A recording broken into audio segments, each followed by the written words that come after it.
Blackbird is a company that sort of flew under my radar for quite a long time, and it wasn't until I took a closer look at them that I started to realize, like, alright, there's something interesting going on here. What's up, guys? It's Chris. It is a beautiful spring day here today in Boulder, Colorado, and today I am so excited to talk about Blackbird. We're gonna go over the inside, the outside, the good, the bad. How do they compare to other options on the market? How do they fit? And what are some insider tips to know about when buying from them? And if you appreciate my work and want to support the channel, I'd appreciate it if you use my affiliate links. It costs you nothing, but it is a great way to help support me make these videos. You don't have to, but if you do, thank you.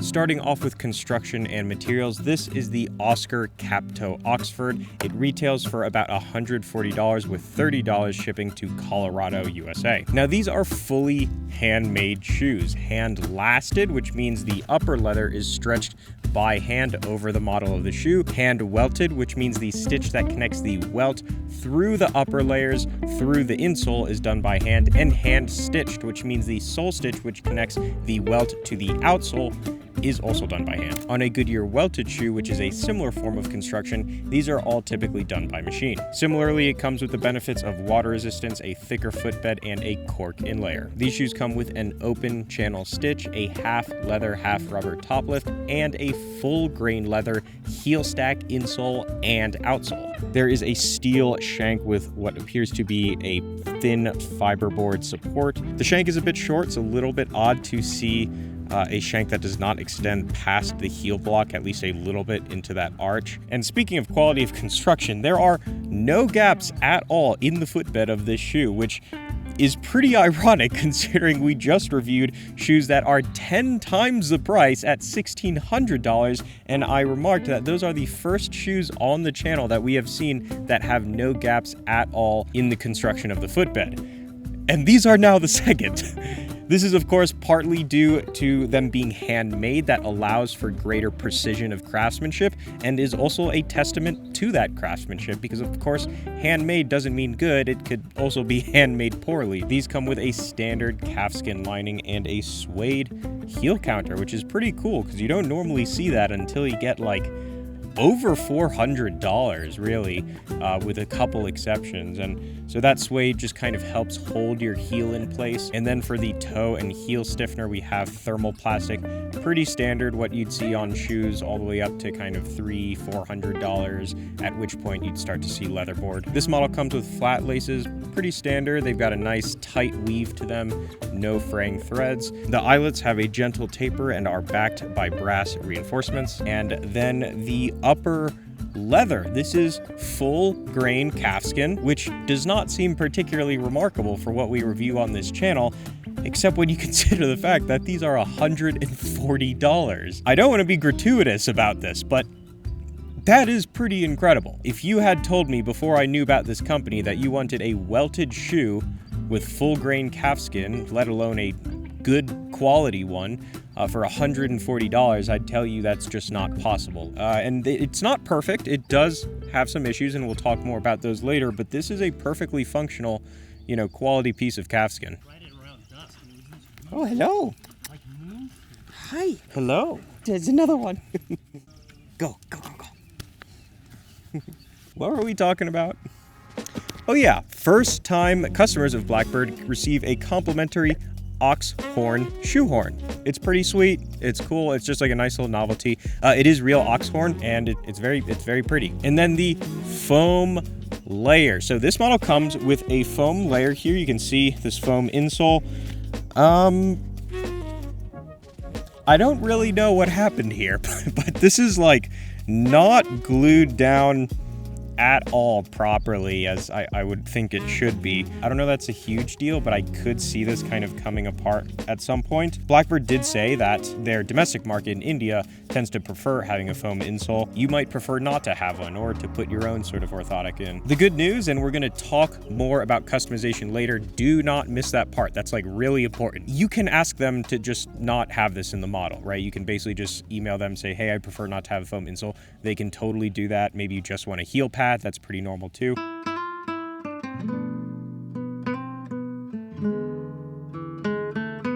If I were to describe the design of this shoe in one phrase, it would be neutral plus. Let's start with the last, the overall model, the shape of the shoe that composes its visual identity. It's very full-bodied, though it does still narrow in at the waist, not quite as continuously wide as Bridlin, for example. It's also not quite as slim as Yearn and doesn't have the exaggerated curvature of something like TLB Mallorca. It is most similar, I think, to American shoe company Beckett Simonon. Both are relatively unassuming, classic English-inspired lasts, with curved heels, a subtle toe drop, and not much asymmetry. I do think Blackbird has the edge here with slightly more sophisticated curvature, where Beckett Simonon just sort of falls flat on the welt. I call it neutral. If you know a bit about shoes, you might call it generic or bland, and I wouldn't disagree with that. I actually had generic written in the first version of this script, but I think the implied negativity of those terms sort of betrays the fact that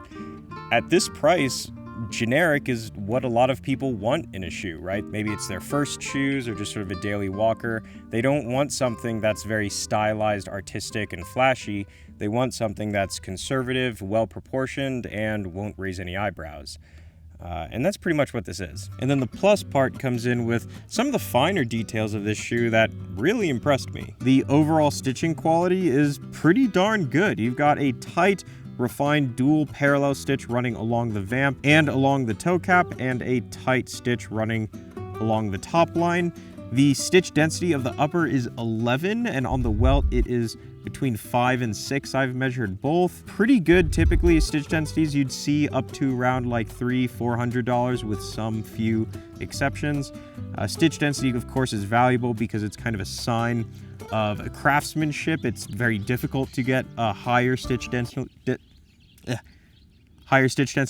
and it also adds to the overall refined aesthetic of a shoe. A higher, tighter stitch will kind of just lead to a product that looks a little more refined, where lower stitch densities will just look a little clunkier, a little heavier. And then the pitched heel. So this is cool. This is probably my favorite part of this whole shoe. You can see the shoe has a slight taper here to the heel block that not only reduces weight physically by a few grams of the shoe, but it also helps provide a sort of visual aesthetic lift to the shoe, where when it just is a straight line down, it kind of makes the shoe almost look sort of heavy, like it's sitting down on a platform, kind of brings it down to the ground. This is something you don't actually see, I don't think I've seen at all, until you get above $400, above $500. Heel nails, these nice little decorative brass nails, they'll help with wear, but mainly they're just there for decoration. And then the gentleman's notch, something that I personally don't really care for, but broadly it is considered a sign of craftsmanship. There is dye work along the sole edge of the bottom of the shoe, just kind of giving an outline, extending that color from the sole edge wrapping around the bottom. The heel itself is finished with the classic dogtail design, and then the beveled waist, which is where the sole edge goes from squared to rounded, just kind of reflects the curvature of the upper and brings a little more continuity to the overall profile of the shoe. The pitched heel, the dye work, none of this could be here, and these shoes would still be a great deal. And I think, at risk of sounding gratuitous, that it kind of speaks to the sincerity of the company, right? You can really see them trying to push the limits of quality with the limited budget that they have. That all said, one glaring omission here is the decorative stitch on the facing. Typically there is a line of some sort that runs from the vamp all the way up to the top line. It just sort of highlights the laces and delineates the front of the shoe from the sides. Given what we just covered, I don't think it's a cost decision. I think it's probably a design choice.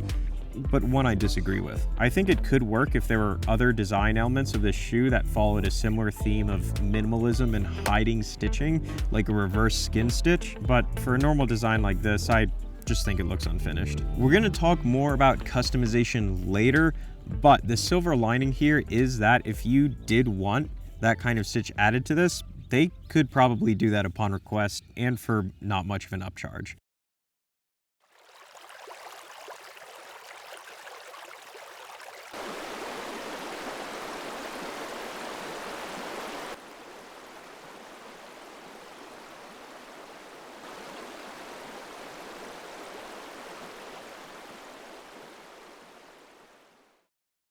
For the past 3 months, I have been staring at a pair of $1,600 shoes that are arguably among the best in the world and certainly works of fine art in of themselves.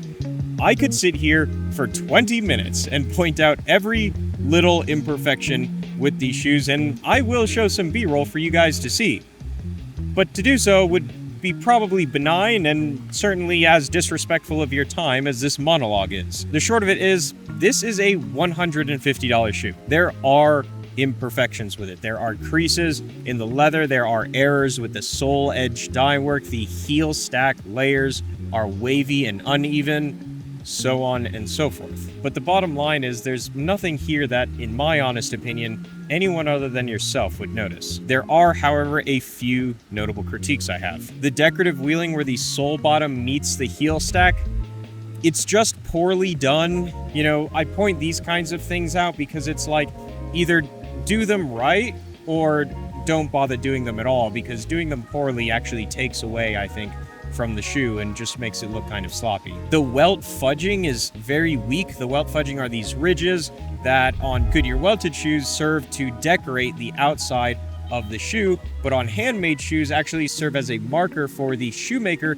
to stitch through that sole stitch. Here, it's just weakly done. This leads to my main critique of the shoes, which is just the welt in general. Just looks kind of messy. The stitching is kind of inconsistent, which itself is not terrible, but it's like you look deeper into it and then like behind the stitching, there are these weird ridges that form. It's something that I even kind of noticed from the website, and one of the reasons actually I kind of like didn't pay much attention to Blackbird at first, because it just looked kind of sloppy, and I inferred that the rest of the shoe might be kind of sloppy because of it, which I was wrong about, to be fair. You know, I think it would actually be stronger just to have a clean welt and no fudging at all. Is it a big deal? It's like, at the end of the day, is someone gonna be like, well, I was gonna give you that promotion, Dave, but your welt is just messy. It's terrible. It's like, what a world that would be. What an autistic world that would be.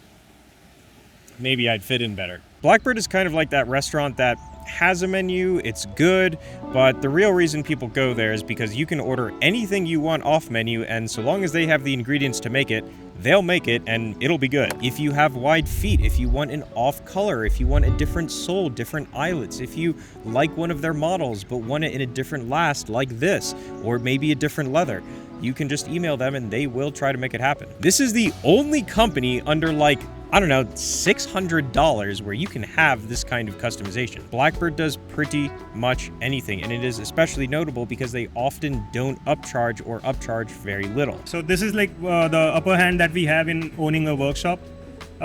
Is that like, this Dixon boots are made on another last, but whereas our client wanted a broader toe box, so we made it on our Triumph last. So these are both Dixon boots, but on different lasts. If someone writes to you and just says, hey, I really like this boot but with 2 midsoles, or hey, I like this boot but I want a wider toe box, like you just kind of accommodate people. Yes, exactly. That's what that's how we can compete with all the top brands. As far as other brands, as you might expect if you know a little bit about shoes, at this price, there's not a whole lot. There's Meerman, which is $195. Goodyear welted shoes. I have seen them, but I haven't cut them open. I do know they are very reputable and probably a pretty good option or alternative. The problem is they're not even going to be under $200 unless you buy them in store, because you're going to have to pay probably between $10 and $30 in shipping. Craft and Glory, another Indian company, a pretty good option here. but their dress shoes are kind of just like not great. You can kind of just tell from the website, and I also don't think it's really their focus. I think they're more focused on like boots and other leather goods. But insofar as you may be interested in those things, this is, a very comparable price. And then you can get even cheaper shoes that are quality from companies like Bridlin and CNES, but those are going to be Blake Stitch. So if you're looking for welted shoes, as far as I know, Craft and Glory is the only other competitor, but please let me know if you guys know of other companies. For Goodyear welted shoes from Bridlin and CNES, those are going to be a step up in quality. They're also going to be almost double the price. So yeah, I mean, I hate to sound predictable. You guys know I don't like to steer you. I mean, I just want to give you information and let you come to your own conclusions. But insofar as there are people here and they want to know my opinion, like, my opinion is that if you don't think these are a good deal, a great deal, like, I'm not honestly sure there's anything else on the market that'll satisfy you at this price. But let's see how they fit. So it's been a couple weeks I've been wearing these, and before I get into fit and comfort, I do just want to let you guys know I have an interview with the co-founder of Blackbird, Sandeep. It's about an hour long, super interesting. I'll be posting that in a week, so you can check that out. I've got here the chisel toe. This is the FF4 last. It's what the Oscar comes from by standard. The B-roll you guys have seen so far is the Oceano last, which is their round toe last, which I think is a great classic design. And I kept that because I actually like that one better, so I wanted to cut that in half and keep the model for future B-roll. But again, I got them kind of to illustrate to you guys that you can just get things customized. You can just say, hey, I'd love this model in a different last, and that's something they can do. As far as fit and comfort go, pretty standard. If you are familiar with shoes like Beckett Simenon and Allen Edmonds, they are going to fit similarly. They've got a pretty comfortable toe box, and then they narrow in a little bit at the waist. That just kind of hugs your foot in a nice snug way. They do fit true to size. I tend to be 7 UK in all sizes. Even with the foam insole, they felt a little snug at first, but after wearing them around for a couple weeks, I think the foam's kind of compressed a little bit, the leather's kind of stretched out a bit, and now they feel great. You can definitely feel at first that heel counter. That's probably the only like break-in I had, was that plastic heel counter. Kind of felt it rubbing against my heel, especially at the ankle. Pretty standard as far as dress shoes go, to be honest, and again, after a couple weeks, I don't really notice it anymore. I never really know what to say regarding fit, because fit is so individual, but I guess the takeaway is more that there's nothing wrong with them that at least I was able to pick up on. Even the foam insole, like I myself actually honestly probably prefer without foam insoles for dress shoes, but it's not intrusive in any way. I don't feel like I'm walking in a super cushiony sneaker. It does just feel like an accent. So I think for people who want that just a little bit of extra cushion, that's something you might appreciate. And then a few smaller notes I have. It does seem like about a year ago, Blackbird was having some issues perhaps with ordering, customer service, communication issues, shifting lead times. I don't know this, but from what I gather, it seemed like, small company, got a lot of attention really quick organically because they have a good product at a low price, got flooded with orders, and started to run into logistical issues. That seemed to last a period of like 4 to 5 months. To my knowledge, it's not really an issue anymore. If there's any takeaway, I would probably say if you order from Blackbird, it might be worth checking in with them once every week or two in the process and just say, hey, just want to make sure my order's good, here are the details, yada yada. I don't know that that's super necessary, but if you want to feel secure that, okay, things are moving along, my order's not getting kind of lost in the cracks. Their boots too, I know they're pretty big on boots, and a lot of people have gotten interested in them from their boots. I've seen them in person. I haven't cut them in half or anything like that. They seem solid. I would assume the craftsmanship carries over, and I think the reviews kind of speak for themselves. A lot of people seem really happy with, I think the Dixon is one of their more popular boot models. Hope you guys have a wonderful day. I'll see you soon.